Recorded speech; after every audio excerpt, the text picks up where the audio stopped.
நல்லதுங்க. என் பேர் முருகேசன். நல்லதுங்க. கோயிலுக்கு போனீங்க, எல்லாத்தையும் ஆத்மனாங்க. ஒரு கோயிலுக்கு போகிறேன். சரிங்க. பிள்ளையார் கோயில் இருக்குது. பிள்ளையார் நடுவில் இருக்கார். இங்கிட்டு பாம்பு இருக்குது, இந்த பக்கமும் பாம்பு இருக்குது. அதில் வந்து ஒரு சூட்சமாக இருக்குது. இந்த பக்கம் 2 தலையாக இருக்குது, இந்த பக்கம் 5 தலையாக இருக்குது. அதுக்கு என்ன சார்? சூட்சமாக இருக்குன்னு நீங்களே சொல்லிட்டீங்களே. இல்லை, சூட்சமாக இருக்குது, சூட்சமாக தெரிஞ்சு இவருக்கு சரியாக தெரியுதா அப்படின்றதுக்காக கேட்குறீங்களா? அப்படி இல்லை சாமி. இதில் வந்து ஐயா வந்து ஏதோ ஒரு விஷயத்துக்கு சொன்னார். ஆமாம். அதில் என்ன ரகசியம் இருக்குது? அதாவது 5 தலை நாகம் அப்படின்னு ஒன்று இருக்குது. இன்னொன்று 5 தலை இருக்குது, இங்கிட்ட 2 தலை. இன்னொன்று தனியாக பார்த்தீங்கன்னா, அதாவது 5 தலை நாகத்துக்கு கீழே கண்ணனோ அல்லது விநாயகரோ அல்லது சிவலிங்கமோ இந்த பக்கம் ஏதாவது ஒன்று கீழே இருக்கும். அதாவது 5 தலை எப்படி இருக்கும், 5 தலைக்கு கீழே இந்த இடத்துல வந்து விநாயகர் இருக்கும். அப்படி இல்லைன்னா சிவலிங்கம் இருக்கும். அப்படி இல்லைன்னா கண்ணபிரான் குழல் வாசிக்கிட்டு புல்லாங்குழல் வாசிட்டு கண்ணபிரானுடைய இதுவும் இருக்கும். ஆமாம், இருக்கும். இது 3 தான் அதோட கான்செப்டே. அது இன்னொன்றில் பார்த்தீங்கன்னா 2 தலை நாகம் மட்டும் இருக்கும். 2 தலை மட்டும். அந்த 2 தலை நாகம் இருக்கிறதுல எந்த சாமி இருக்காது. மேக்ஸிமம் பார்த்தீங்கன்னா எந்த சாமி இருக்காது. பார்த்துருக்கீங்களா? 2 தலையும் அப்படி ஒன்றா இருக்கும். அது வந்து எதுக்காக அப்படின்னா, அது பரிகாரத்துக்காக செய்யப்படுறது. அந்த இதுக்கு நான் இந்த 2 தலை எதுக்காகன்னா, அது ராகு கேது. அது ராகு கேது அப்படின்றது என்ன அப்படின்னா, நம்மளுடைய 2 மூச்சு இருக்கு இல்லையா, 2 மூச்சுமே வந்து ராகு கேது தான். அப்போ இந்த மூச்சுடைய செயல்பாடு தவறாயிடுச்சுன்னா அது வந்து தோஷமாக மாறும். இந்த மூச்சுடைய இந்த சுழற்சி இருக்கு இல்லையா, அது எங்கேயோ ஒரு இடத்துல அது வந்து ஏதோ ஒரு இடத்துல ட்ராப் ஆகுது, சிக்கலாகுது. அது அப்படி சிக்கலாகும் போது அது மாதிரி தோஷம், அதாவது இது ஜோதிட ரீதியாக நான் சொல்கிறேன். நான் ஜோதிடத்தில் இருக்கக்கூடிய விஷயத்த ஆன்மீகமாக இதை நம்ம பார்க்குறோம். இதை எப்படி பார்க்குறோம் அப்படின்னா, இப்போ அந்த சிக்கல் இருக்கும்போது அவங்க எப்படி இருப்பாங்கன்னா, கொஞ்சம் கோபக்காரங்களாக இருப்பாங்க, வார்த்தைகள் தடிக்கிறவங்களாக இருப்பாங்க. இப்போ அந்த மாதிரி தோஷம் உள்ளவங்களுக்குலாம் பார்த்தீங்கன்னா குழந்தை பிறக்காது. சில பேருக்கு வந்து பார்த்திங்கன்னா கல்யாணம் ஆகாது. அப்போ இதுக்கு அடிப்படை காரணம் என்ன அப்படின்னு நம்மளுடைய முன்னோர்கள் ஆராய்ச்சி பண்ணி, இதுக்கு அடிப்படை காரணம் சுவாசம் தான் காரணம்.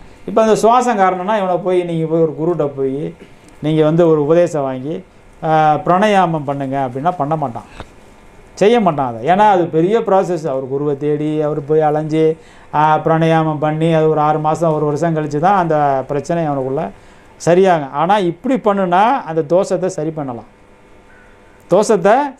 எப்படி பண்ணலாம்னா, இது மாதிரியான ஆசிரமங்களுக்கு வந்து குருவிட்ட உபதேசம் வாங்கி அதை வந்து நீங்கள் வந்து அந்த பயிற்சியாக நீங்கள் அதை பண்ணும்போது அந்த ராகு கேது தோஷத்தை நீங்கள் நிவர்த்தி பண்ணலாம். ஆனால் ராகு கேது தோஷத்துக்கு எங்கே போயிடுறாங்க? எங்கே திருப்பள்ளமா, அது என்ன ஊர் சொல்லுவாங்க, திருப்புலானின்றது வந்து அது இங்கே, அது கும்பகோணத்தில் இருக்குது. திருப்புலானி எங்கே ஒன்று இருக்குது, திருநாகேசத்துக்கு போவாங்க. திருப்பெரும்பள்ளம்னு ஒரு ஊர் இருக்குது, அங்கே கேது ஸ்தலம் இருக்குது. திருநள்ளாறு சனீஸ்வரனுக்கு அது. அவர் சொல்கிறது மாதிரி இப்போ ராகுக்கு வந்துட்டு என்ன சொன்னீங்க, இந்த ஊர் சொன்னீங்க, ராகுவோடைய திருநாகேஸ்வரம் ராகுக்கு, கேதுக்கு திருப்பெரும்பள்ளம்னு சொல்லுவாங்க. கேது பரிகார ஸ்தலம்னு சொல்லிட்டு. இப்போ இந்த 2 கோயிலுக்கு போங்க. ஏன்னா இவங்களுக்கு குருவும் கிடையாது, இவங்களுக்கு அந்த பொறுமையும் கிடையாது, இவங்க பிராணாயாமமும் பண்ண முடியாது. அப்போ இவங்களுக்கு இந்த மாதிரி கோயிலுக்கு போங்கன்னா அலைய விட்றது. அந்த காலத்தில் நடந்தே தான் போக முடியும். அப்போ நடந்து போனாலே அவனுக்கு அந்த சுவாசமாகப்பட்டது சீராகும். இன்றைக்கி எல்லாம் நேராக பஸ்ஸை பிடிச்சிட்டு கார் எடுத்துகிட்டு நேராக கோயில் வாசலே போய் இறங்கி ஒரு 5000 பிடிச்சி 1000-2000 செலவு பண்ணி இதை நான் பரிகாரம் பண்ணிட்டேன்னு அவங்களுக்குள்ளேயே மனசை தேத்திக்கிட்டு வந்துடுறாங்க. அப்படிலாம் பண்ணால் வந்துட்டு பரிகாரம் வந்து செல்லுபடி ஆகாது. எந்த ஒரு செயலுமே வந்து செயலாக உழைத்து செய்ய வேண்டும். உழைப்பில் தான் அதை சரி பண்ண முடியும்.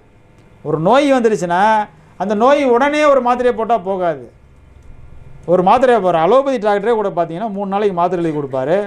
3 நாள் மாத்திரை போட்டுட்டு 3ஆவது நாள் என்னை வந்து பாரும்பார். ஆனால் நம்ம போகிறதில்ல. சரியானுச்சுன்னா அதை ஒன்று விட்டுடுறோம். நம்ம எதுக்கு அவர் வர சொல்கிறாரு அப்படின்னா அவர் பீஸ் வாங்குறதுக்கா? அப்படி கிடையாது. அவங்களுடைய அந்த மருத்துவ முறை, அது ஒரு மருத்துவ முறை. இது உங்களுக்கு சரியாச்சா இல்லையான்னு டாக்டருக்கு எப்படி தெரியும்? தெரியாது இல்லையா? இப்போ நீங்கள் திருப்பி போய் சரியாகலைன்னா அந்த மாத்திரை சரியாக ஏன் வேலை செய்யலைன்னு அவர் கணக்கெடுப்பார். இத்தனை பேர்த்துக்கு நான் கொடுத்தேன், இத்தனை பேர்த்துக்கு இந்த மாத்திரை வேலை செஞ்சு, இத்தனை பேர்த்துக்கு இந்த மாத்திரை வேலை செய்யலை, அப்போ என்ன காரணம்ன்ற ஆராய்ச்சிக்கு போவார். ஆனால் நம்ம பல பேர் செய்கிறதில்ல. திருப்பி போனால் அந்த மாத்திரை வேலை செய்யலைன்னா அதுக்கு உண்டான இன்னும் கொஞ்சம் அதிகமான டோஸ் கொடுப்பாரு, இல்லை வேறு மாத்திரையை மாற்றி கொடுப்பாரு. இதை செய்வார். அப்போ இதெல்லாம் வந்து நம்ம வந்து இதை நம்ம கடைப்பிடிக்கிறது இல்லை. எதை ஒன்றுமே உடனே நடக்கணும், நமக்கு உடனே செஞ்சு முடிச்சிடணும். அது மாதிரி இந்த பரிகாரமும் வந்து பார்த்திங்கன்னா உடனே போய் பரிகாரம் பண்ணிடணும்.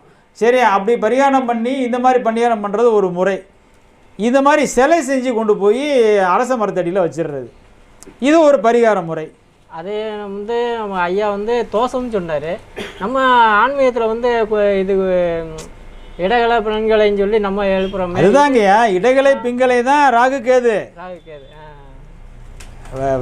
ராகு அப்படிங்கிறது வந்து இடது பக்கம் ஓடுற மூச்சு, கேதுன்றது வலது பக்கம் ஓடுற மூச்சு. அது தலையும் வாழுன்னு சொல்லுவாங்க. ராகு கேதுன்னா என்ன, தலை வாழு தானே. அப்போ அது ரெண்டுமே ஒன்று தான். அது ஆனால் தனித்தனியான இயக்கம் இயங்கிட்டு இருக்குது. ஆணும் பெண்ணுமா இயங்கிக்கிட்டு இருக்குது, சந்திரனாகவும் சூரியனாகவும் இயங்கிக்கிட்டு இருக்குது. இப்போ இந்த இயக்கத்தில் தான் ஏதோ ஒரு தோஷம் உருவாகுது அவங்களுக்கு.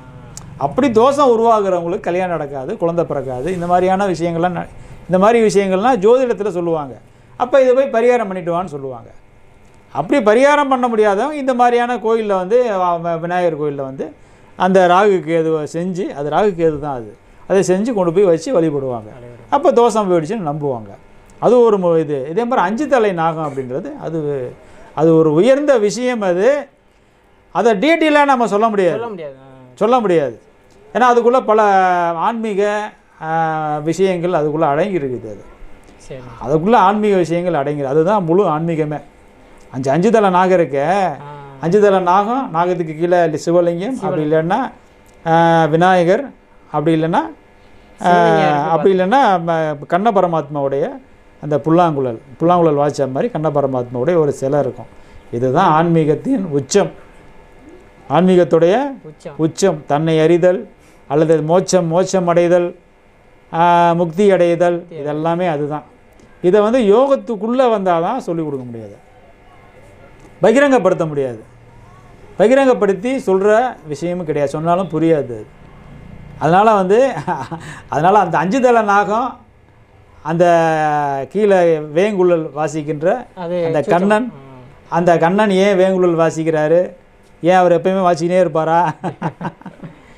இதெல்லாம் நிறைய விஷயங்கள் இருக்குது ஆன்மீகத்துக்குள்ளே.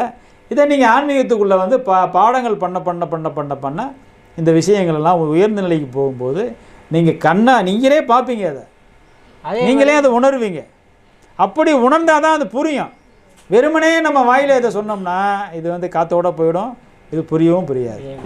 அதே மாதிரி முன்னாடி நந்தி சிலை இருக்குது, அப்போ சிங்கம் இருக்குது, புலி இருக்குது, அதுக்கு பின்னாடி ஒரு ரவுண்டாக ஒன்று இருக்குது சாமி, அது பலிபீடம்னு சொல்லுவாங்க. பலிபீடம்னு சொல்லுவாங்க. அது எனக்கு பலிபீடம்னா நம்ம தலையை அப்படி வச்சு கத்தியை வச்சு வெட்டிட வேண்டியதான். அப்படி பலிபீடன்றது வந்து என்னென்னா நம்மளுடைய மனசை அங்கே பலி போடணும், அதுதான் பலிபீடம்னு. அதுக்கு ஐயா சொன்ன மாதிரி ஆமாம், நம்மளுடைய மனசை நம்ம மனசை எப்படி பலி போடணும்னா என்னதுன்னுங்கிற எதுவுமே இல்லை. அதாவது பலியிடுதல் அப்படின்னா சரணாகதின்னு பேர், அதுக்கு பேர் சரணாகதின்னு பேர். அதுக்கு சரணாகதினா என்னென்னா எல்லாமே என் செயலாவது ஒன்றும் இல்லை, நின் செயல் என்றே உணரப்பெற்றேன்னு சொல்லி படினத்தால் சொல்லுவார். எல்லாமே உன்னுடைய செயல்தான், இனிமேல் எனக்குன்னு ஒன்றுமே இல்லை, எல்லாமே நீ பார்த்துக்க, உன்னுடைய காலடியில் நான் போட்டுட்டேன், இனிமேல் எனக்குன்னு எதுவுமே இல்லை அப்படின்னு சொல்லி நம்மளுடைய எல்லாத்தையும் கொண்டு வந்து நம்மளுடைய ஆடவம் அகம்பாவம் எல்லாத்தையுமே நான் என்ற அந்த எண்ணங்களெல்லாம் அதில் கொண்டு போய் பலியிடணும். அதுதான் பலிபீடம். ஆமாம், முத்தை திரு பக்தி திருநகைன்ற பாட்டில் கடைசியாக அதை சொல்லுவார் அருணகிரிநாதர். முத்தை திரு பக்தி திருநகை அத்திக்கிற சக்தி சரவண முக்தி குருவித்து குருபரன் இனம்போதுன்ற பாட்டில் கடைசியாக அதை தான் சொல்லுவார். கொட்புற்றல நட்பற்ற உணரை வெட்டி பலியிட்டு குலகிரி குத்துப்பட ஒத்துப்புறவல பெருமாளே அப்படிம்பார். கொட்புற்றலை அப்படின்னா அப்படி ஒரு வீர் கொண்டு எழுந்து நட்பற்ற உணர்வு தான் மனசுன்னு அர்த்தம். இந்த மனம் வந்து எப்படின்னா நட்பே இல்லாததான். மனம் எப்படிப்பட்டது? நட்பே இல்லாதது. யாருக்கும் வந்து இந்த மனசு வந்து ஒரு நம்பிக்கைக்குரியவனாகவோ அல்லது வந்து ஒரு சத்தியத்துக்கு கட்டுப்பட்டவனாகவோ இருக்காது. இது எதுக்குமே அடங்காது. இது மனசு வந்து அதாவது எப்படின்னு பார்த்தீங்கன்னா, நீங்கள் ஒரு பிள்ளைய வளர்க்குறீங்க, நல்லபடியாக வளர்த்துட்டீங்க, திருப்பி அந்த புள்ளைட்டு நீங்கள் எதிர்பார்ப்பீங்க. ஆமாம். திருப்பி நான் அப்படிலாம் கஷ்டப்பட்டு அவனுக்கு சம்பாதிச்சு போட்டேன், அவனெல்லாம் படிக்க வச்சேன், இன்றைக்கி அவன் டாக்டர் ஆகிட்டான், இன்ஜினியர் ஆகிட்டான், ஆனால் திருப்பி 10 பைசா கூட எனக்கு கொடுக்க மாட்டேன்றான்பா அப்படின்னு ஊராக போய் சொல்லுவீங்க. இது எது சொல்ல வைக்குது உங்களை? மனம்தான் சொல்ல வைக்குது. அப்போ உங்கள் கடமைன்னு அங்கே ஒன்று நீங்கள் நினைக்கல, அதை நீங்கள் உங்கள் கடமைன்னு நினைக்கல. அப்போ நீங்கள் ஒரு பிஸ்னஸ் பண்ணியிருக்கீங்க, பிள்ளைகிட்ட வியாபாரம் பண்ணியிருக்கீங்க. இதுதான் மனசு. இந்த மனசு அப்படி தான் இருக்கும். இது மாதிரி கேவலமான மனசு, அதாவது பிள்ளைக்கும் நட்பாக இருக்காது, அப்பனுக்கும் நட்பாக இருக்காது, பொண்டாட்டிக்கும் நட்பாக இருக்காது. பொண்டாட்டியும் அவன் கடமையை ஒழுங்காக செஞ்சான்னா அவன் வேலை பாஸாக வரும். புருஷன் அவன் கடமையை ஒழுங்காக செஞ்சான்னா பொண்டாட்டிக்கு புருஷன் மேலே பாஸாக வரும். இல்லைன்னா வராது. ஃபுல்லாக தண்ணி அடிச்சுட்டு 10 ரூபாவோட வீட்டுக்கு கொடுக்காம பல வருஷமாக நீங்கள் காலத்தை கடத்திட்டே இருந்தீங்கன்னா உங்கள் பொண்டாட்டி உங்கள் மேலே பாஸாக வருமா? வருமா சாமி? கல்யாணம் பண்ணிட்டாருங்க அவர் என் புருஷங்க, கல்லானாலும் கலவங்க, புல்லானாலும் புருஷங்க அப்படின்னு உங்கள் மேலே பாசம் வருமா? எப்படி வரா? கொஞ்ச நாளே வெறுப்பாயிடும். அட இந்த ஆள் என்னடா தலைவலியாக போச்சு, இவனை கட்டினதுக்கு ஒரு கல்லை கட்டியிருக்கலாம் போல இருக்கு, பேசாமல் இருந்திருக்கலாம் போல இருக்கு அப்படின்ற அந்த எண்ணம் வந்துடும். காரணம் எது? அந்த எண்ணம் எங்கேருந்து உருவாகுது? மனசுலேருந்து உருவாகுது. அப்போ இந்த மனம் வந்து யாருக்குமே வந்து உண்மையாக இருக்காது, யாருக்குமே நல்லவனாகவும் இருக்காது. அப்போ இப்படிப்பட்ட மனசை நீ வந்து வெட்டி போட்டுறான்றாரு. ஏன் இந்த மனசோட நீ இருக்கிற? வேணாம். ஏன்னா பெருமான் வர்ணிகிரிநாதர் பெருமான் இந்த மனசால் அவர் பட்ட கொடுமையெல்லாம் கொஞ்சம் நஞ்சம் இல்லை. நீங்கள் அவர் பாடல்களில் பல இடங்களில் இதை வந்து கோடிட்டு காட்டியிருப்பார். பல இடங்களில் இந்த மனசு மோசமானதுன்னு பல இடங்களில் சுட்டி காட்டியிருப்பார். அப்போ இந்த மனசை வந்து பழி போடுறது தான் பழிப்பீடம். இப்படி பழிக்கிட்டால் மட்டும்தான் நீங்கள் இறைவனை அடையவே முடியும். மனசை பழிக்கிடாமல், மனசை நான்ன்ற அந்த எண்ணத்தை அழிக்காமல் நீங்கள் வந்து இறைவனை போய் அடையிறது அப்படின்றது சாத்தியமே கிடையாது. இதுதான் இருக்கிற நிதர்சனமான உண்மை. ஏதோ போகிறேன் சடங்கு சம்பிரதாயம் மாதிரி அங்கங்கே போய் வணங்கிட்டு கருவறையிலையும் போய் வணங்கிட்டு நம்ம பாட்டுக்கு வீட்டுக்கு போயிடுறோம். இதில் ஒரு பிரயோஜனமே இல்லை. அங்கே செய்யப்பட்டிருக்கின்ற ஒவ்வொரு விஷயமுமே, கோயிலில் செய்யப்பட்டிருக்கிற ஒரு விஷயமே தத்துவார்த்தமான விஷயங்கள். இந்த தத்துவார்த்தமான விஷயங்களை உள்வாங்கி அதற்கு பிறகு நீங்கள் பக்தி செய்யும் பொழுது உங்களுக்கு அந்த நல்ல நிலை கிடைக்கும், இறைவனுடைய அருளும் கிடைக்கும். இல்லை வெறும் சடங்கு சம்பிரதாயமே போகிறவங்க போயிட்டே இருக்க வேண்டியதான், ஒன்றும் கிடையாது. ஏன்னா அங்கே தேங்காய் பழம் விற்கிறவர், ஐயர், இவருக்கெல்லாம் லாபம் வரும். நீங்கள் போகிறதால, நீங்கள் கோயிலுக்கு போகிறதால தேங்காய் பழம் கடையில் நீங்கள் வருமானம் வரும். செருப்பு விடுற இடத்துல செருப்பு விற்கிறவனுக்கு வருமானம் வரும். வண்டிக்கு டோக்கன் போடுறான் பாருங்கள், அவனுக்கு வருமானம் வரும். அப்புறம் உள்ளே போனீங்கன்னா ஐயருக்கு ஒரு 10-20 ரூபா போடுவீங்க, அவருக்கு வருமானம் வரும். உங்களுக்கு ஒன்றுமே கிடைக்காது, உங்களுக்கு ஒரு லாபமும் இல்லை. அதில் எல்லாத்தையும் கொடுத்துட்டு சும்மா தான் வரணும், போயிட்டு சும்மா தான் வரணும். நீங்கள் வாங்கிட்டு போகிற தேங்காய் பழத்தெல்லாம் வச்சு ஐயர் சாமி கும்பிட்டுட்டு இருப்பார், உங்களுக்கு கும்பிடவும் தெரியாது. இன்னொன்று, அங்கேருந்து வருவான், பஸ்ஸில் ஏறுவான், ஏறி உட்காருவான், உட்காந்துருக்கீங்களே ஒரு தள்ளு வண்டிக்காரன் வருவேன், சுண்டல் பொரிய சோளப்பயிறு அது இதுன்னு இருக்கேன். மனசு என்ன செய்யும்? மனது ஒரு நேரம் ஒத்துக்காது, மனசு இந்த உடம்புக்கு ஒத்துக்காது. நம்ம அதைத்தான் ஏற்றுப்போம், தின்றா அப்படிங்க. ஆமாம், கண்ணு சொல்லுது, அது பார்க்குது, வாய் சொல்லுது தின்றா அப்படிங்குது. அதை தான் இப்போ நம்ம பேசணுமே. மனம்ன்றது வந்து உங்கள் உடலுக்கே நட்பாக இருக்காது. நீங்கள் இன்னொருத்தருக்கு நட்பாக இருக்கிறது அது கூட நம்ம வந்து ஏற்றுக்கலாம்.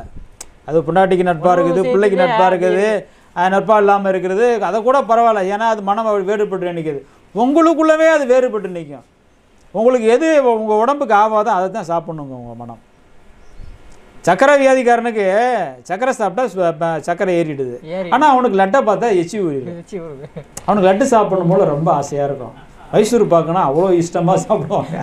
அல்வானா ஐயோ, ஒரு பெரியவர் சொல்கிறாரு, ஒரு 1/4 கிலோ அல்வா வாங்கி தம்பி அப்படியே தொண்டைக்குழியை படாமல் அப்படியே முழுங்கிடுவேன் தம்பின்றாரு. ஏங்க தொண்டைக்குழி பட்டுச்சுன்னா இனிப்பு தெரியுங்களா? இனிப்பு தெரியும் போது சுகர் ஏறிடும்ல, அப்படியே முழுங்கிட்டா தெரியாதுல்ல. இப்படிலாம் ட்ரிக் வச்சுலாம் வந்து சாப்பிடுவாங்க. மனம் அந்த அளவுக்கு நம்மளை சொல்ற மாதிரி அந்த உணவு இதே தான் வந்து பார்த்தீங்கன்னா இந்த மது பிரியர்களுக்கும் இதே நிலை தான். மது பிரியர்களுக்கும் மதுவை குடிச்சு எல்லாம் லிவர் கெட்டு போயிடும், எல்லாமே போயிடும் உள்ளுக்குள்ளே. ஆனால் அப்போ கூட வந்து திருப்பி குடிக்கிறாங்களே, எதுக்கு குடிக்க வைக்குது அவங்கள? ஒரு நடிகர் ராஜேஷ் ஒரு பேட்டி, மனம் தானே குடிக்க வைக்குது அவங்கள. எது குடிக்க வைக்குது? மனம் தான் குடிக்க வைக்குது. அப்போ அந்த மனம் வந்து உங்களுடைய உடலுக்கே எதிரியாக தான் இருக்குது. அது வந்து எப்படின்னா, அது வந்து ஒரு மிகப்பெரிய அரக்கப்பலம் வாய்ந்த கடவுளுக்கு இணையான ஒரு தன்மை கொண்டது மனம் அப்படின்றது. கடவுளையே எதிர்த்துரும் சில நேரங்களில், அந்த மாதிரியான ஒரு தன்மை கொண்டது. அப்போ அந்த மனசை அடக்கிறது அப்படின்றது சாதாரண விஷயம் கிடையாது, சாதாரண விஷயம் கிடையாது. அப்போ அது கூடவே நம்ம ஊடாடி ஊடாடி ஊடாடி பழகி பழகி பழகி பகையாளியின் உறவை உறவாடி கெடு அப்படின்ற மாதிரி, பகையாளின்றது யார்? நம்ம மனம் தான் நமக்கு பகையாளி. அப்போ அந்த பகையாளியுடைய உறவை எப்படி உறவாடுறது, உறவாடி கெடுக்கிறது அது அப்படின்னா, இது மாதிரியான ஆசிரமங்களில் வந்தீங்கன்னா குருக்கிட்ட சொன்னீங்கன்னா குரு சில உபதேச முறைகள் கொடுத்து அந்த மனசு அப்படின்றவங்களுடைய பகையாளியை அதோடைய வேகத்தை வீரியத்தை குறைச்சிடுவார். யார் சொல்கிறாரு? அந்த உடம்பு வந்து ஃபஸ்ட்டு எடுக்கையில் அது வேணான்னு தான் சொல்லுது, ஆனால் மனுஷன் அதை பழக்கப்படுத்திக்கிறான் அந்த டாக்டர் சொல்கிறாரு. ஆமாம், ஃபஸ்ட்டு எடுக்கையில் அதை அப்படியே கொஞ்சம் நாள் ஆக ஆக அது அந்த உடம்பே அப்படியே அவனுக்கு ஒத்து போயிடும். ஆமாம், வேறு வழி இல்லை, வேறு வழி இல்லை. விஞ்ஞான ரீதியாகவே அப்படி சொல்கிறாங்க. ஆமாம், ஒருத்தனை வந்துட்டு ஒரு அடிமையை கூட்டிகிட்டு வந்துட்டீங்க, எங்கேயோ வாங்கிட்டு வந்துட்டீங்க, விலைக்கு வாங்கிட்டு வந்துட்டீங்க. ஒரு அடிமை அந்த காலத்துலாம் அப்படி தான் விற்பாங்க மனுஷங்களை, அடிமையை விற்றுருவாங்க. நம்மளை கொண்டு போய் ஒரு 5000 ரூபாய்க்கு விற்றுருவாங்க.